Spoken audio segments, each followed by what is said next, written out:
اوعى في يوم تمشي في الصحراء بالليل وتشوف ضوء فانوس بعيد وتروح، لأن ده مش فانوس عادي، ده جن أبو فانوس.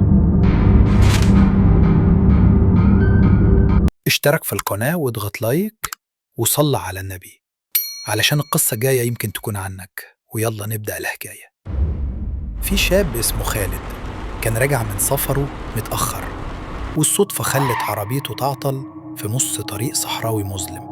نزل يحاول يصلحها، لكن فجأة لمح ضوء ضعيف بعيد كأنه فانوس قديم بيتهز مع الهواء. قال يمكن يكون راجل بدوي يساعده. بدأ يمشي ناحية الضوء، وكل ما يقرب الضوء يبعد أكتر.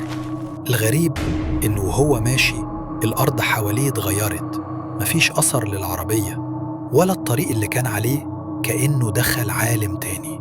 وفجأة الضوء وقف وظهر راجل ملامحه مش واضحة شايل الفانوس.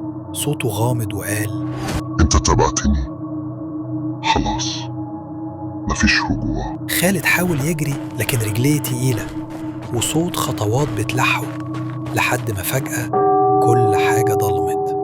من ساعتها محدش شاف خالد تاني، والناس بتقول لحد النهاردة أي حد بيتبع ضوء غريب في الصحراء بيختفي للأبد. الموضوع مش هزار، جن ابو فانوس ممكن يطلع لك في اي وقت في الصحراء. لو حصل معاك هتتصرف ازاي؟ قول لنا في التعليقات.